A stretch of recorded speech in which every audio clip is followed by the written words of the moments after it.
In this video, I'll describe the steps used to produce these two small segmented wood bowls.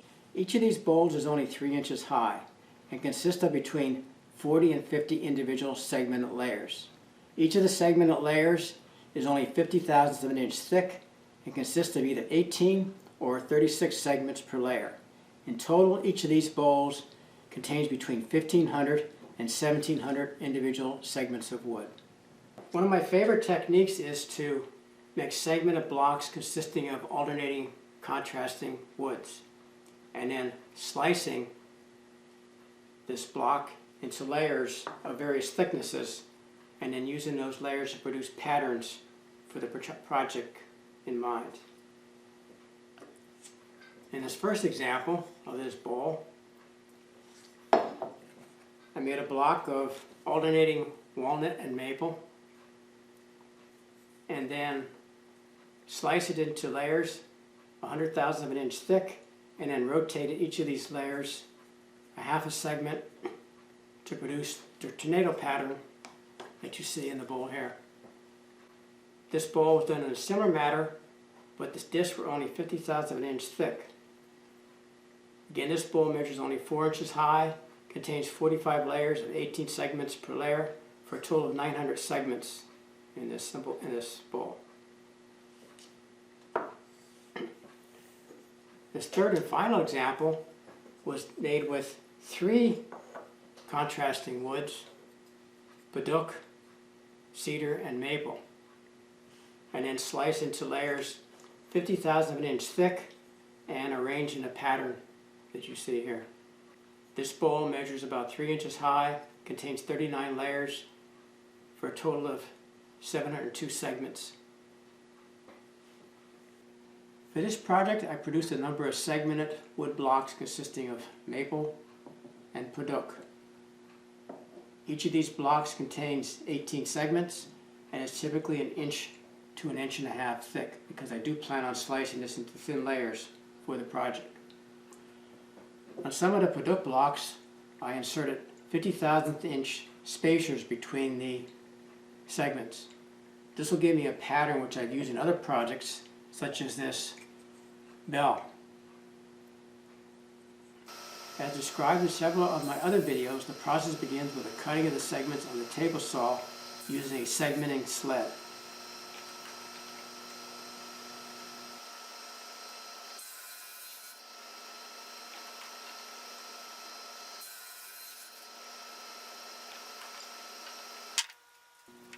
The segments were then glued together to produce the segmented blocks.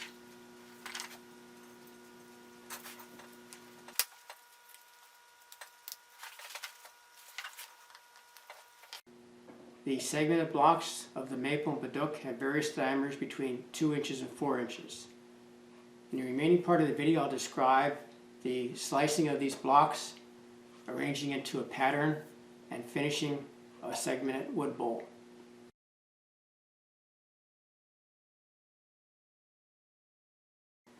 The glued segmented disc is next put in the lathe, and we're going to clean up the inner hole through the segmented block. And the purpose is just to clean up the surface so it's nice and smooth and fits a standard dowel size. So we select the forstner bit of the correct diameter, which will clean up the hole, drill it through, and clean up the ID. This is a simple jig that was produced, consisting of nothing more than a standard dowel of the same diameter as the hole that was drilled through the center of the segmented disc. And what we will do here is, after this segmented disc has been sliced into the layers, those layers can be placed on this jig aligned to the correct pattern, and then once they're on there and aligned, they can be glued, another disc put on top, and it can be clamped. This will give you nice straight parallel edges on all your segmented glued disc.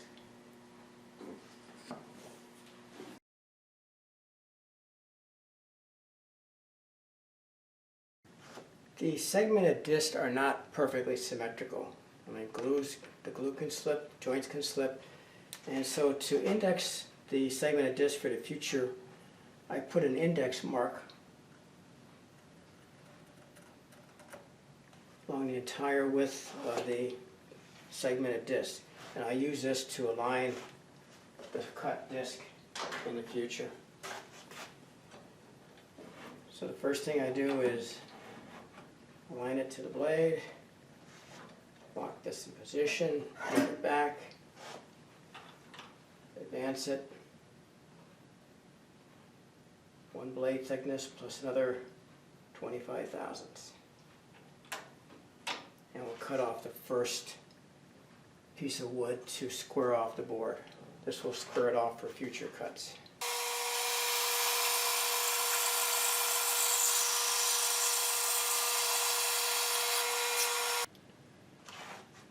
Each of the discs I'm going to cut off of this is going to be 50 thousandths of an inch. So for each board I'm going to, first of all, loosen my mag jig clamps, make sure this is loose, advance it one full turn, which is 50 thousandths, which is the thickness of the blade, and then one additional full turn will give me a board 50 thousandths of an inch thick. Lock my mag jig clamps and cut, and keep repeating that until all the boards have been sliced off. And I should get around 16 or 15 slices on this one board.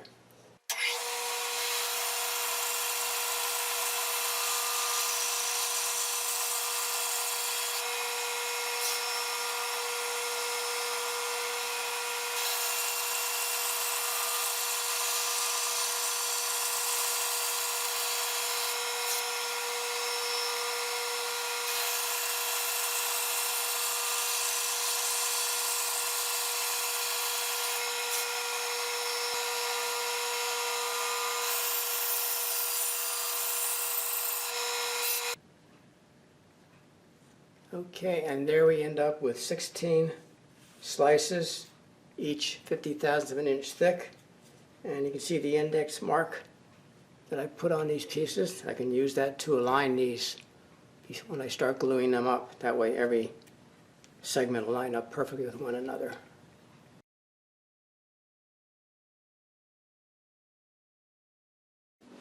I lightly sand the edges just to remove the fuzzies and the small burr that's left from the bandsaw on the edge of the disc. Just a quick sanding just to clean it up. And then I get my alignment pin and put it on my gluing disc. You see, this is why this will be used in the future to align a disc and glue and get them all perfectly straight and square.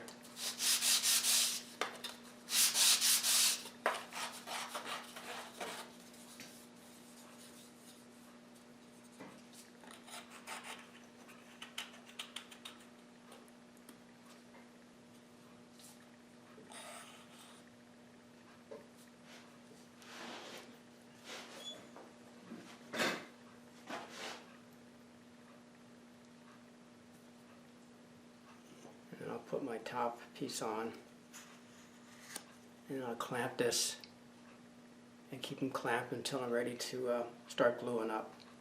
These boards are so thin that if you leave them set out on a table flat, they will begin to warp. So to prevent that warpage, I just clamp them until I'm ready to glue them up. I finished slicing all the segmented disc into discs that are 50 thousandths of an inch thick each. So I have padauk and maple, various sizes.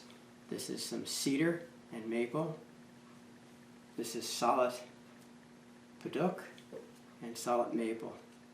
And now I'll play with this to, stack them, look at different patterns, see what I like, and then these will become the center portions of my bowl. And then I will cut some thicker pieces. These are some 100 thousandths inch thick pieces. I'll be cutting more later for the top and bottom, because the top and bottom want a little bit thicker pieces. I played around with these segments for quite a while, looking for what I thought might make some interesting patterns. And I came up with two that I'm probably going to go with. This first one will be alternating the padauk and maple and just rotating them a half a segment each time. And then solid top and bottom. And this one is the cedar and maple with padauk spacers in between every layer. So we'll see how those two work out. And I have a few others left over that I'll probably play with some more, but let me get started on these two.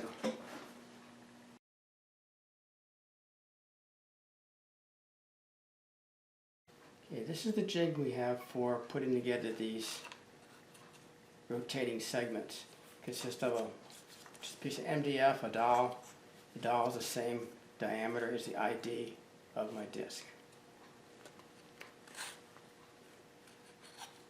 So I put one disc on a time, and using the mark, the alignment mark, and then I'll be adding one disc at a time and rotating these a half a segment and gluing them up.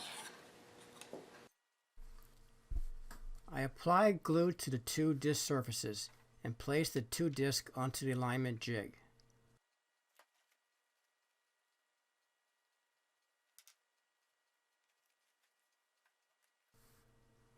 I align the two glued segments onto the alignment jig and position them into the desired pattern using the two index marks on the disc as an additional guide. I then clamp the segments onto the alignment jig with some small spring clamps, making sure that the discs are kept flat and the glue joints are tight. I allow the glued segments to set for about 5 minutes to set the glue joints, and then remove the spring clamps. The process is continued until a total of 8 segment layers have been glued.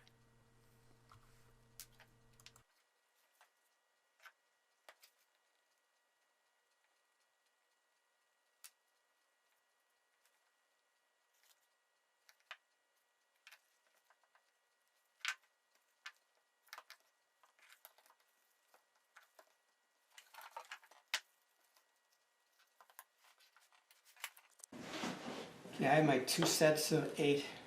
I'm going to glue those together next.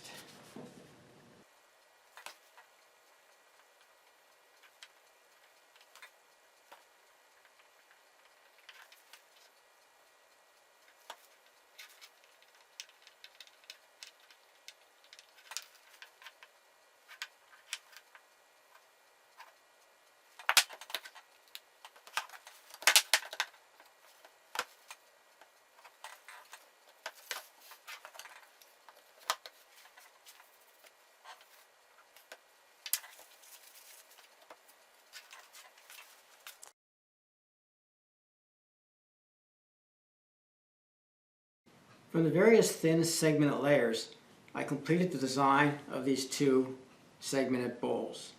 By pre-gluing these assemblies, it makes it much easier to assemble and glue up the entire assembly before it is turned on a lathe. Each of these 2 bowls will consist of about 50 layers, each layer being 50,000ths of an inch thick, consisting either of solid rings of 18 segments per layer or multi-contrast woods consisting of 36 segments per layer. The final bowl will be about 3.5 inches high, and the final glue up of these sub-assemblies will next take place on the lathe.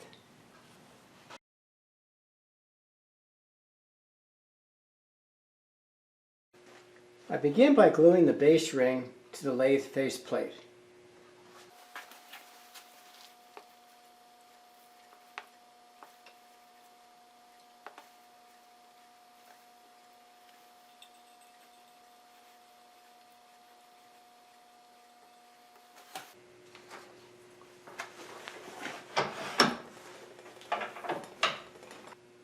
On the lathe, I use the rotating tailstock with chucks to accurately center each section before gluing.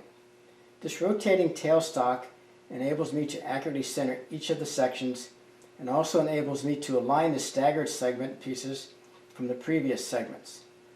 I apply glue to both surfaces and then apply a light pressure with the tailstock to set the glued components.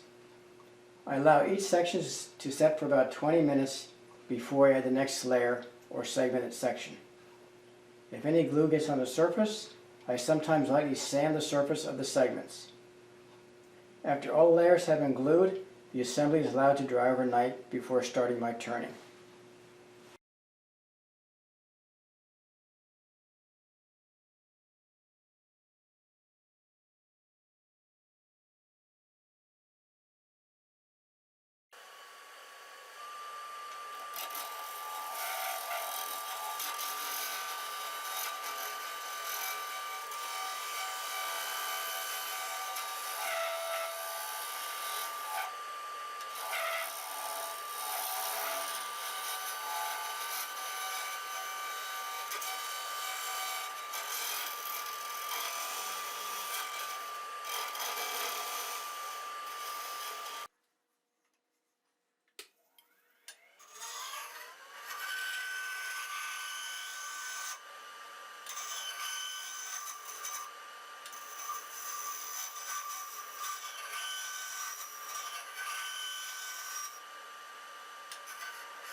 I'm now transferring the piece to the tailstock and then clamp the top into a coal jaw chuck so that I can cut off the base and round off the bottom. So this is a rotating tailstock.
After these two bowls came off the lathe, they were first sealed with 2 coats of sanding sealer. They were then lightly sanded using 600 grit sandpaper and then steel wool, and finally given 3 coats with wipe-on polyurethane finish. Each of these 2 bowls is 3 inches high. This first bowl is made up of padauk and maple woods, and the base is a segmented Cadillac wood base. The bowl contains a total of 51 segmented wood layers, each of these layers being 50 thousandths of an inch thick. In total, this bowl contains 1,710 individual wood segments. The second bowl is made up from padauk, maple, and cedar woods, and again with a Cadillac segmented wood base.